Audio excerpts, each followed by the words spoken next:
Mumbai underworld किस्सों का वो समंदर है जहां से ना जाने कितनी ही कहानियों ने जन्म लिया है। इसी में से एक है अब्दुल कुंजू की कहानी। अब्दुल कुंजू का नाम शायद आप लोगों ने नहीं सुना होगा, लेकिन सिर्फ एक हिंट के बाद आप समझ जाएंगे कि आखिर ये था कौन। तो आपके लिए हिंट यह है कि अब्दुल कुंजू ही वह शख्स था जिसने बड़ा राजन को मारा था। आखिर क्यों वह बड़ा राजन को मारा और क्या है अब्दुल कुंजू की कहानी, यही सब देखने वाले हैं हम आज के इस वीडियो में। तो हमारे साथ बने रहिए और चलिए मुंबई अंडरवर्ल्ड के एक और कहानी के यात्रा पर। नमस्कार, मेरा नाम है प्रशांत और आप देख रहे हैं बेजोड़जोरा.com का यूट्यूब चैनल। अब्दुल कुंजू की कहानी बड़ा राजन से शुरू होती है और छोटा राजन पर जाकर ख़त्म होती है। शुरू करते हैं बड़ा राजन से, क्योंकि इसके बिना अब्दुल कुंजू की कहानी शुरू ही नहीं हो पाएगी। बड़ा राजन की कहानी यह है कि वह इश्क की गिरफ्त में आ गया था। राजन नायर चेंबूर में ही दर्जी का काम करता था। मुश्किल से 25 से 30 रुपए की कमाई हो पाती थी। इसी बीच बड़ा राजन को एक लड़की से प्यार हो गया, लेकिन गर्लफ्रेंड तो गर्लफ्रेंड ही होती है, वो निकली खर्चीली। मोहब्बत की गिरफ्तार में राजन की गर्लफ्रेंड का जब बर्थडे आया तो पैसों की ज़रूरत हुई और वह गलत रास्ते पर चल निकला। शुरुआत हुई टाइपराइटर की चोरी से। इन पैसों से राजन नायर गर्लफ्रेंड की आवश्यकताओं को पूरा करने लगा, लेकिन उसके कदम क्राइम के रास्ते पर निकल चुका था। जल्द ही पुलिस ने उसे गिरफ्तार कर लिया और राजन नायर को 3 साल के लिए जेल भेज दिया।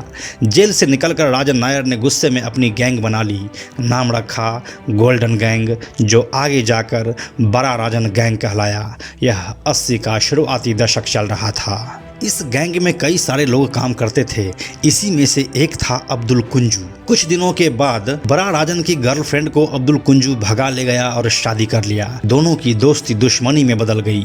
अब बड़ा राजन तो अब्दुल कुंजू के खून का प्यासा हो गया। जाहिर सी बात है कि जिसके प्यार के चक्कर में वह जेल गया था वह ही उसकी नहीं हुई। गुस्सा तो आना ही था। इसी गुस्से से बचने के लिए अब अब्दुल कुंजू पठान गैंग को ज्वाइन कर लिया था। पठान गैंग मतलब करीम लाला का गैंग। इसके बारे में हम आपको करीम लाला और समद खान वाले वीडियो में विस्तार से बता चुके हैं। उन दोनों वीडियो का लिंक हम नीचे डिस्क्रिप्शन में दे रहे हैं, आप उसे ज़रूर देखिएगा। अब साल 1982 में पठान भाइयों ने कुंजू की मदद से अदालत के बाहर बड़ा राजन यानी कि राजन नायर का मर्डर कर दिया। बड़ा राजन गैंग तबाह हो गया और फिर राजेंद्र सदाशिव निकालजे ने उस गैंग को संभाला। यहीं से उदय होता है छोटा राजन का। राजेंद्र सदाशिव निकालजे छोटा राजन क्यों बना, इसकी भी कहानी है। साल 1975 में इमरजेंसी के बाद पुलिस कालाबाजारी करने वालों पर शिकंजा कस रही थी। इस वक्त 19 साल के युवा अपराधी के करियर की शुरुआत मुंबई के सहकार सिनेमा के बाहर टिकटें ब्लैक करने से हो रही थी। लोग बताते हैं कि एक दिन पुलिस ने इसी सिनेमा हॉल के बाहर लाठीचार्ज किया।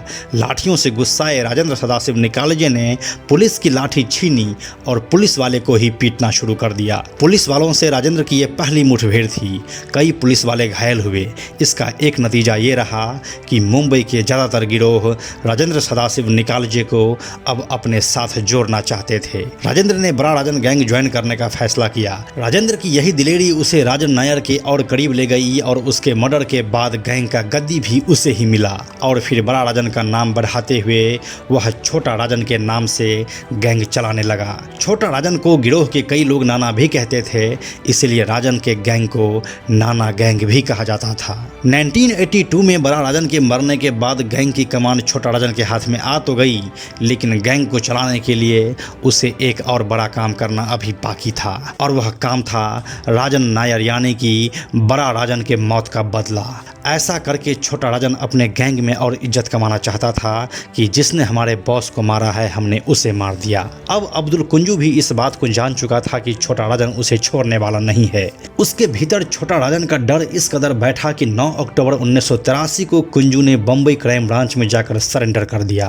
कुंजू को ये लगा कि जिंदगी बचाने का इससे सही तरीका नहीं हो सकता है, लेकिन छोटा राजन की कोशिशें जारी रही। जनवरी 1984 में छोटा राजन ने कुंजू को मारने की कोशिश की, लेकिन आधी कामयाबी ही मिली। कुंजू को सिर्फ घायल किया जा सका और कुंजू वहां से भागने में सफल रहा। 25 अप्रैल 1984 को जब पुलिस कुंजू को इलाज के लिए अस्पताल ले गई तो अस्पताल में एक मरीज हाथ में प्लास्टर बांधे बैठा हुआ था। जैसे ही कुंजू करीब आया, प्लास्टर को हटाकर उस आदमी ने फायरिंग शुरू कर दी। किस्मत ने कुंजू का फिर साथ दिया और वह वहां से जिंदा निकल गया। लेकिन यह हमला अपने आप में एक इतिहास बन गया। अगर आपको याद हो तो यही तरीका कितने ही बॉलीवुड फिल्मों में भी दिखाया जा चुका है। यह सबसे पहले छोटा राजन के दिमाग का उपज था। एक आदमी और था जिसे हमले के इस तरीके ने सबसे ज़्यादा इम्प्रेस किया और वह था दाऊद इब्राहिम। ऐसा कहा जाता है कि इस खबर को सुनने के बाद दाऊद ने छोटा राजन को मिलने के लिए बुलाया। इस मुलाकात के बाद छोटा राजन को दाऊद की गैंग में जगह मिल गई और छोटा राजन की कुंजू को मारने की अगली कोशिश भी सफल हुई। उस दिन कुंजू क्रिकेट के मैदान में था। क्रिकेट की सफ़ेद पोशाक पहनकर मैदान में कई लोग थे। तभी कुछ नए खिलाड़ियों ने मैदान में शामिल होकर कुंजू और उसके साथियों पर फायरिंग शुरू कर दी। इस तरह छोटा राजन ने अपने अंडरवर्ल्ड भाई बड़ा राजन के मर्डर का बदला लेने का मिशन पूरा कर लिया था और अब वह राजन गैंग को भी दाऊद के साथ जोड़ दिया था। यहाँ पर अब्दुल कुंजू की कहानी समाप्त हो जाती है। ना तो वह कोई शूटर था और ना ही कोई गैंगस्टर, बस एक लड़की के चक्कर में पूरा झमेला हो गया जिसने पठान गैंग, राजन गैंग और डी कंपनी को भी इसमें इन्वॉल्व कर दिया। तो यही थी कहानी अब्दुल कुंजू की। इस कहानी के बारे में अपनी राय आप हमें कमेंट सेक्शन में बता सकते हैं। साथ ही मुंबई अंडरवर्ल्ड के सभी वीडियोस को देखने के लिए बेजोड़ जोड़ा के चैनल पर मुंबई अंडरवर्ल्ड नाम के प्लेलिस्ट को ज़रूर देखें। ये सभी कहानियाँ आपके उम्मीद से ज़्यादा दिलचस्प है। अंत में एक और ज़रूरी बात, हमने बेजोड़ जोड़ा का एक टेलीग्राम चैनल भी बनाया है जहां आपको हमारे सारे वीडियोस के लिंक सबसे पहले मिल जाएंगे। इसलिए आप लोग टेलीग्राम पर भी हमसे जुड़ें। टेलीग्राम पर हमसे जुड़ने के लिए सिंपली आप टेलीग्राम ऐप के सर्च में जाकर बेजोड़ जोड़ा लिखिए और चैनल पर जाकर ज्वाइन बटन क्लिक कर दीजिए। आप हमसे जुड़ जाएंगे।